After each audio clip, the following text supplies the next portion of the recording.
Hello and welcome to another edition of 20-something, the show that's all about being 20-something. All right, 20-something. I'm Michael Biggin. And I'm Lisa Lundy, and we have a packed show for you today with tons of great topics. But first, I went to NORAD, or Airforce Space Command as it's known, to find out about career options in the Air Force. We're here in cold Colorado Springs, Colorado. Quite a bit different from our warm studios in Fort Lauderdale. And behind me is Cheyenne Mountain. Now in there is actually NORAD, where hundreds of military personnel are controlling all sorts of space stuff. But you can't just walk into NORAD. There's a lot of security you have to go through, and I'm kind of being watched. Now you might remember the shot from the 80s movie War Games. We're actually going inside the mountain.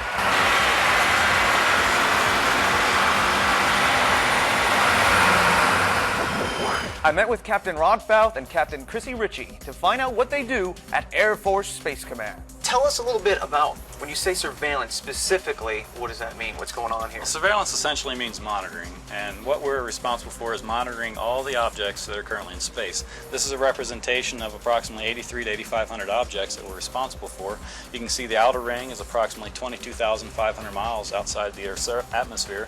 The inner ring, clustered around the Earth closely, is your near-Earth objects, and they're approximately 300 miles outside the Earth's atmosphere. And what are some of the different jobs and job titles of people who are actually monitoring and working here? You know, the people that are responsible for this surveillance are called orbital analysts, and we have 3 of them on crew at any one time. And they're responsible for controlling a $3.2 billion space surveillance network that is, for example, responsible for monitoring a launch of a satellite out of Florida, for example.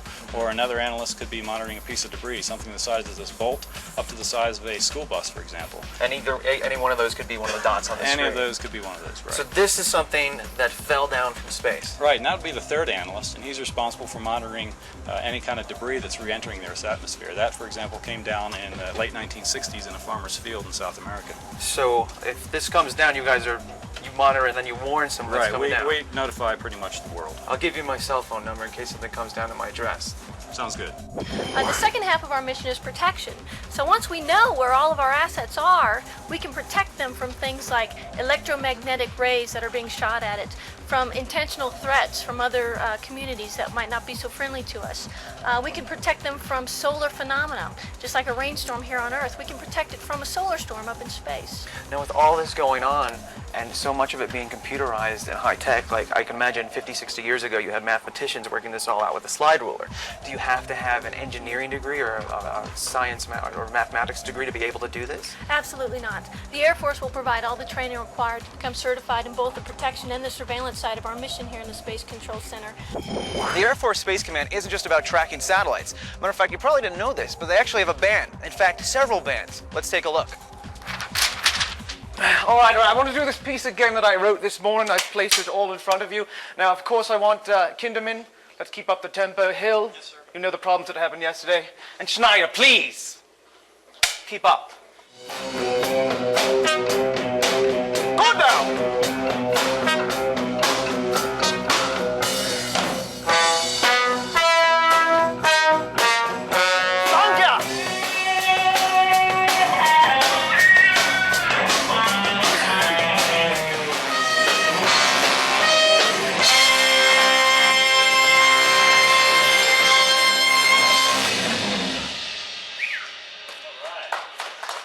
Exactly how I wrote it. Very good. After I taught the band of the Rockies a thing or two, I went to see what other trouble I could find. They actually let me get on a computer. Let's see. Would you like to play a game? What are you doing? Oh, sorry. Nothing. Nothing? Sorry. Hi, Michael Biggins. You're Lieutenant Blue.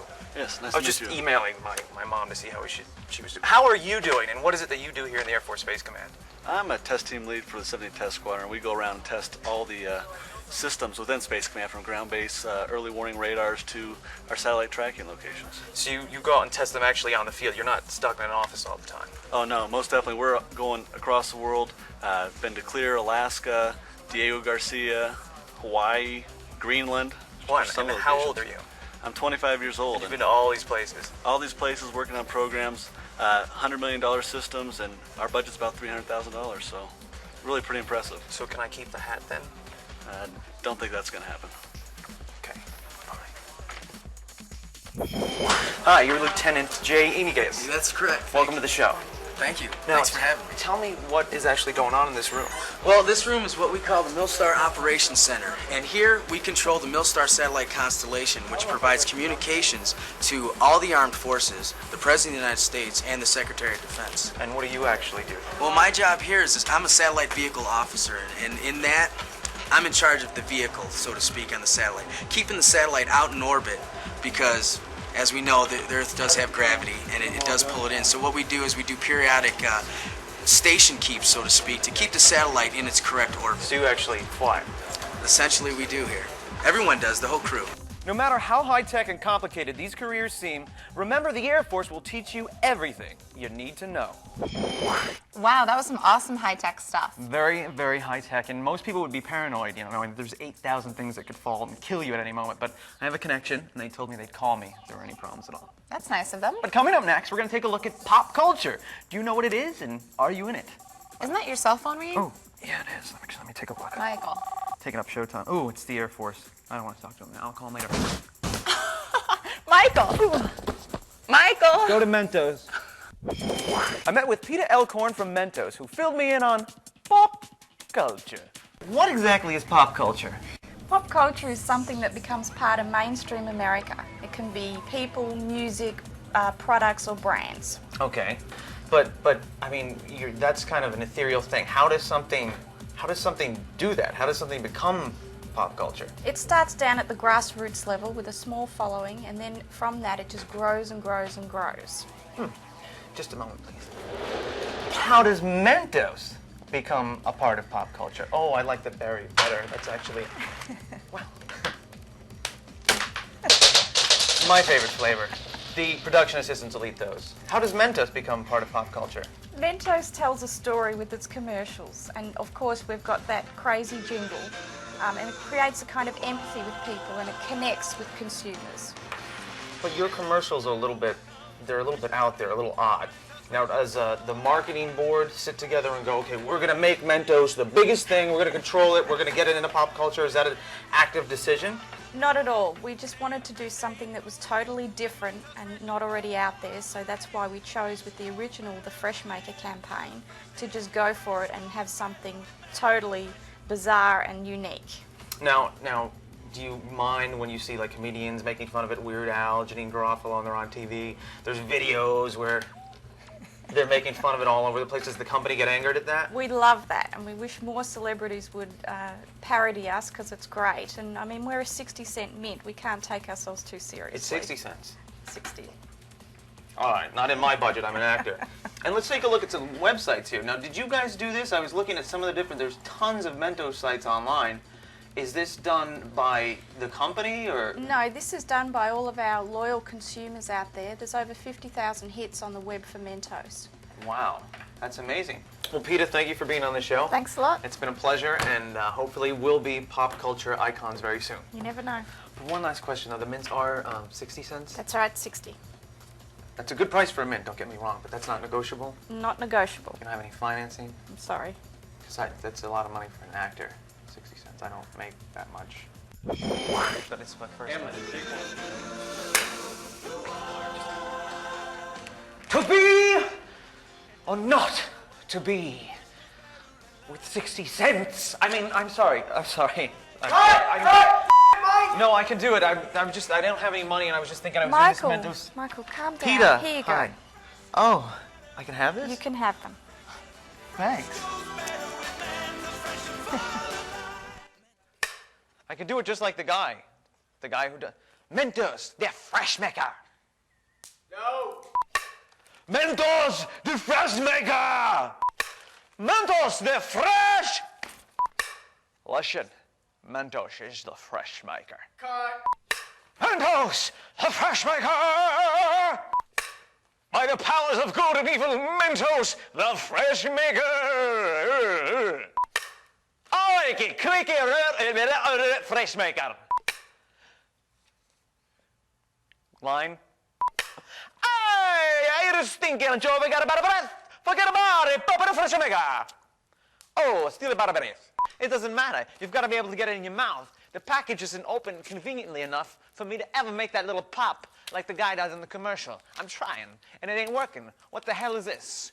Ah, that didn't work either. You know what? To hell with your fresh and your mints and everything. I don't want to work with you or nobody. I'm out of here.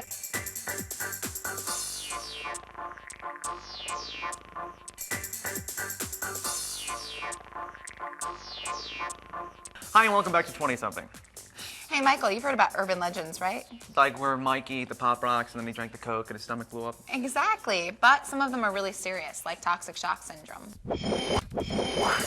Up next, we're going to talk about gaining balance in your life. Michael, do you have any balance? Yes, do you? Because 20-somethings need a lot of balance, some more than others. We're outside the yoga studio to relieve some stress, to get our bodies into shape. Are you ready? Yeah. All right, just go. I'm fine, not stressed, I'm fine. You should be able to open the door yourself. You're stressed. Obviously, you've got stress. You need to relax.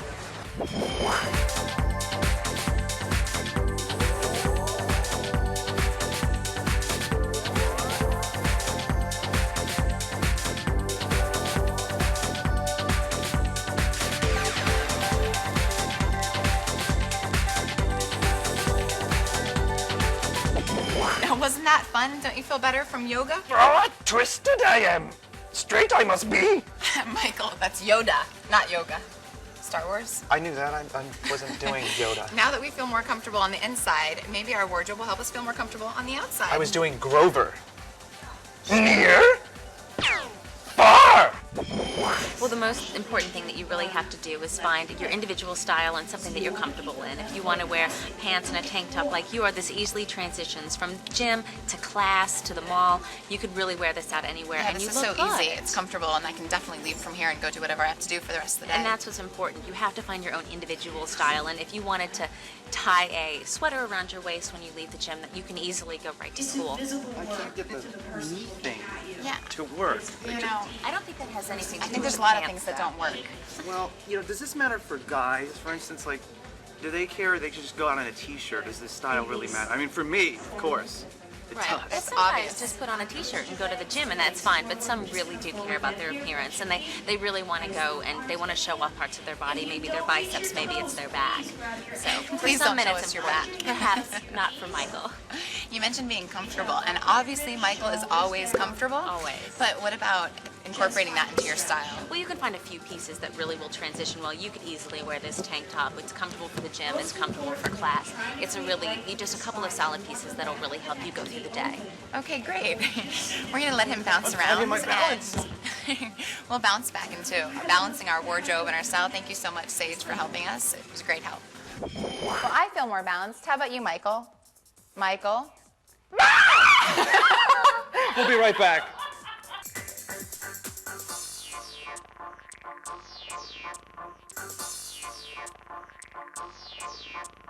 Welcome back. We're going to keep Michael close this time and talk about a less painful way to get rid of unwanted hair. We all know it's not fun, but we found a better way, and it's not just for women. Yes, being a man, remove hair and keep my pecs and legs and everything. Oh, did you do that for your girlfriend? You don't have a girlfriend. I do have a girlfriend, or I did have a girlfriend, but she was too hairy. So why be a nasty, hairy piece of bumparacas when you can be a wonderful, smooth, sultry, sexy, ravishing Wonder Woman? You know what else is ravishing? You. Your hair color. Thank you. And 75% of women are coloring their hair now, and it can totally change the way you look and feel about yourself. And we found an easy way to do it at home. Where are you going? I'm not through with you yet. Come back here. What did you think of Jessica's makeover? I thought she was pretty. Aww. I think you're pretty. Thank you. Pretty stupid. And women. Next up is a segment on beer. And light beer, regular beer, the differences between beer, how to drink beer. I need a beer. Let's go. Hello, we're here at one of my very favorite places, a bar. Who would know? Brews Room in wonderful Boynton Beach, Florida, owned by Bob Brzezinski, who is a former Miami Dolphins player, and you had something to do with it too. I know you were a kicker or something. I was a backup kicker. But it doesn't matter. It doesn't matter. Because you, Dennis, are the Amstel Light guy. Yes. Welcome to the show. Thanks, good to be here. Now, being an Amstel Light guy, Yep. what does that mean? What can you do? Can you just, Like have Keep it- special powers? Yes. Yes. Like I need a beer. Yes. That's power, and that one's for you. Thank you. Because I That wanna- means then I need another beer. That would be nice. There you go. 2 Amstels. What is actually in it? Beer is actually made up of 4 basic ingredients. You can use other things, but the 4 key ingredients Right. You don't are want to water. just throw tar in there. No, tar no good. Okay. Water. But water is very good. Right. Hops, Hops. which gives the flavor. We're up to 2 for those of you who've been following along. Yeah. Then you use yeast, Yeast. which causes fermentation, which leads to alcohol. Floating Very stuff. important for beer. Okay. Yeast. Yeah. And then last but not least, you have malted barley. Malted barley. 4. Gives a little color, gives a little extra flavor as well. So just 4 things, 4 key ingredients. and we get thousands of beers. Lots of different types. Now, from if there's so many beers out there, let's just pick 2. Let's say light beer and regular beer. First, like, yep, sure. What's the difference? It's Well- not weight, obviously. It's not, well, this is, yes. They weigh the same. They weigh the same. The key difference is the same ingredients are used in the brewing, just for a shorter period of time. Okay. So it's brewed a little shorter, and you wind up with fewer calories.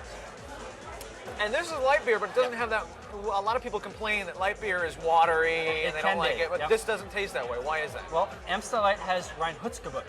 God bless you. Thank you. Once again, Reinheitsgebot, which is actually a German purity law. Reinheitsgebot. Reinheitsgebot. Reinheitsgebot. A German purity law from the 1500s, which stated that only the finest quality ingredients, those 4 that we mentioned before, Yeah. could be used to brew beer. Okay. And not all beers have it, but Amstel Light does, and this was one of the earliest consumer protection laws on the books, actually, interestingly enough. So there are a lot of beers out there you're Lot of saying beers. that don't have the Reinheitsgebot. Yes. Okay. Now speaking of light beer again, Yeah. why is it that you only see light beers really in the United States? If I go over to some European places, it's just Not, all regular not beers. as popular in Europe. It comes down basically to a cultural difference. Beer has a different place in European culture than it does in American culture. Americans like to go out, play a softball game, and then drink a light beer. I always, after softball, light beer every day. Sure. All the time. I can tell. And that's because Americans are very body conscious, Right. and like yourself. Just cracking the back a little bit. Absolutely. Right. And so Try having and keep something it with shake. 95 calories like Amstel Light is very important. 95 calories and Yep. 5 grams of carbs. That's not bad. And it tastes good too. Yes. So let's toast to it. We've got a bucket here. Reinheitsgebot. So it looks like you had a lot of fun there. Yes. Calm down. You really should take a anger management course. Sorry. I'm Michael Biggins, And I'm Lisa Lundy. and this has been 20-something. Thanks for joining us. See you next time.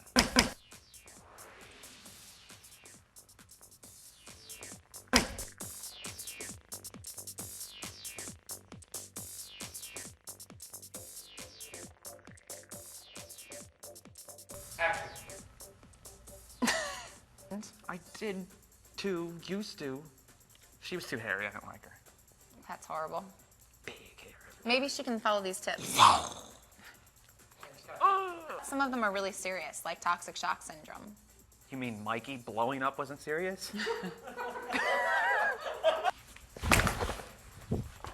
Are you okay? I'm good with stage falls. Broke my leg. Broke my leg. Do you Like really how? want to hurt Like this? me? Just And a sound smack me effect? and walk off. Hit me. Bam! I want it. Bam. I've been a bad boy. T-minus 15 to slap. Wait, we're going. Anyway, jab me here. Anyway, like this. Come here. Come on. And. Ew. Yeah, I had a lot of fun. Thanks for hitting me. And we'll see you next time on 20-something.